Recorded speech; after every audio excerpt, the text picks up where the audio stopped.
makiecie mogą Państwo zobaczyć, na których piętrach produkowane są słynne wedlowskie słodycze. Na przykład czekolada Jedyna, Ptasie Mleczko, Baton Pawełek, Sezamki, Chałwa, lubiane wśród najmłodszych czekotubki.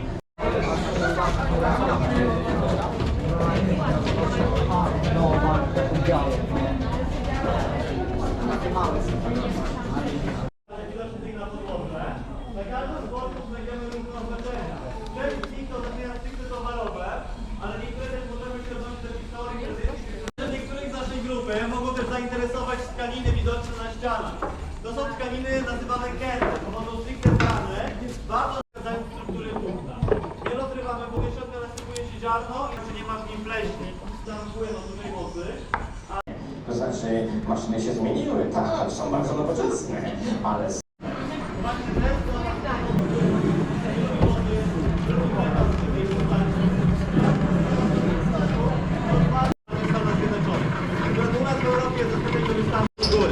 To jest akurat obieg zamknięty, który został dodatkowo przyszklony.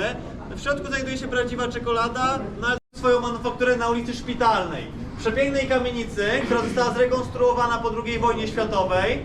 A to właśnie tutaj na parterze po dziś dzień znajduje się najstarsza i najsłynniejsza pijalnia czekolady Wedla.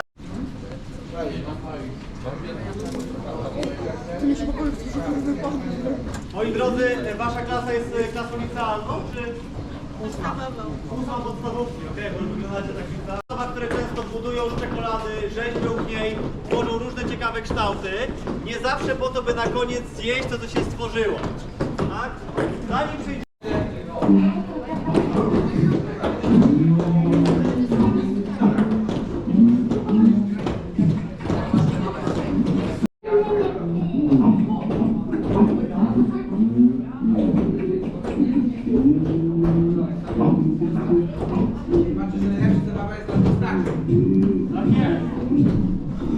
Nie ma problemu.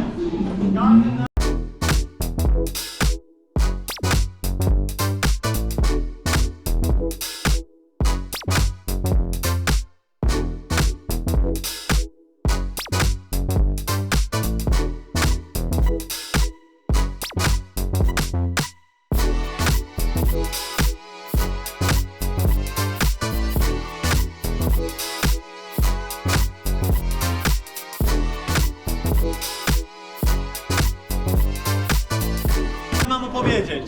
Pierwsza z nich to miedziany bęben drażetkarski. To jest maszyna związana stricte z przemysłem farmaceutycznym. To właśnie w takich bębnach po dziś dzień obleka się pastylki i leki tą cienką powłoką. Ale po co nam taki bęben u nas w fabryce? Jak myślicie? Właśnie w takich bębnach możemy oblekać czekoladą przed rodzynki bądź orzechy.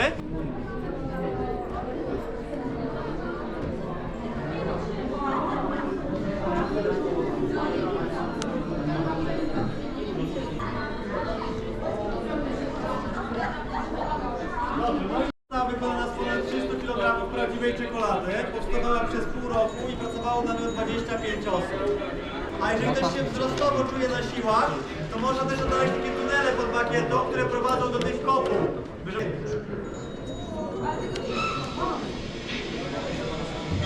W ramach tego krótkiego seansu poznacie kilka ciekawych historii dotyczących tego, jak powstawały niektóre produkty, skąd wzięła się ich nazwa. Niektóre historie są dosyć zabawne, to nie ulega wątpliwości. Dzisiaj by to nie przeszło, ale to były inne czasy.